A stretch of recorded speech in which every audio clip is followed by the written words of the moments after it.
నెల్లిపర్తి గ్రామంలో ఎన్టీఆర్ భరోసా పెన్షన్ల పంపిణీ శ్రీకాకుళం జిల్లా ఆమోదాల వలస నియోజకవర్గం రాష్ట్ర ప్రభుత్వం ప్రతిష్టాత్మకంగా చేపట్టిన ఎన్టీఆర్ సామాజిక భరోసా నెలవారీ పెన్షన్ల పథకంలో భాగంగా మంగళవారం ఆమోదాల వలస ఎమ్మెల్యే కూన రవికుమార్ నెల్లిపర్తి గ్రామంలో పర్యటించి స్వయంగా లబ్ధిదారులకు పింఛన్లు అందజేసి వారి కుటుంబ యోగక్షేమాలు ఆరోగ్య పరిస్థితి అడిగి తెలుసుకున్నారు. ఈ సందర్భంగా లబ్ధిదారులతో మాట్లాడారు. ప్రతి నెల సచివాలయ సిబ్బంది లబ్ధిదారుల ఇంటి వద్దకే వచ్చి పంపిణీ చేస్తున్నారా లేదా అంటూ ఆరా తీశారు.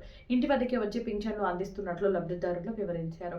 ఈ కార్యక్రమంలో నారాయణపురం ప్రాజెక్టు చైర్మన్ మరియు జిల్లా టీడీపీ పార్లమెంటరీ ఉపాధ్యక్షులు సనపల ఢిల్లీశ్వరరావు, తమ్మినేని చంద్రశేఖర్, శెట్టి పద్మావతి, శెట్టి నరసింగరావు, దేశలంక వెంకటరమణరావు, సచివాలయ సిబ్బంది మరియు టీడీపీ నాయకులు పాల్గొన్నారు.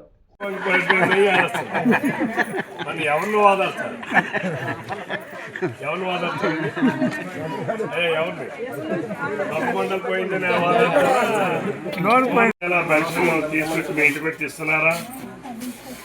ఎంత ఇస్తున్నారు? ఎవరైనా డబ్బులు అడుగుతున్నారా? 4,000 ఇస్తున్నారా? సంతోషమైనా? హ్యాపీగా ఉన్నారా? చంద్రబాబు నాయుడు గారు ఎన్నికల ముందు చెప్పాం 3,000 4,000 చేస్తాము. వచ్చిన మచ్చతో నుంచి ముందు 3 నెలలు కూడా ఇస్తామని చెప్పాను. ఇచ్చావా లేదా? ఇచ్చావా లేదమ్మా? నువ్వు చెప్పాలి. నువ్వు చెప్పలేదనుకో వీళ్ళెవడో ఇవ్వలేనట్లు లెక్క.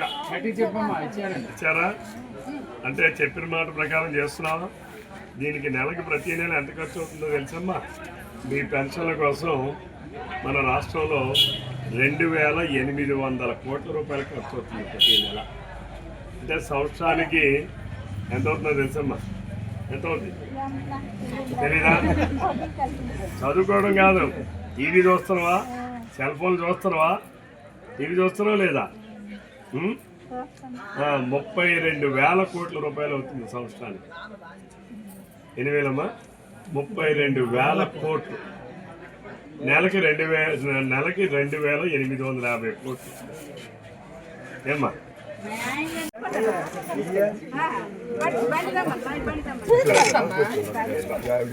నీదే కదా.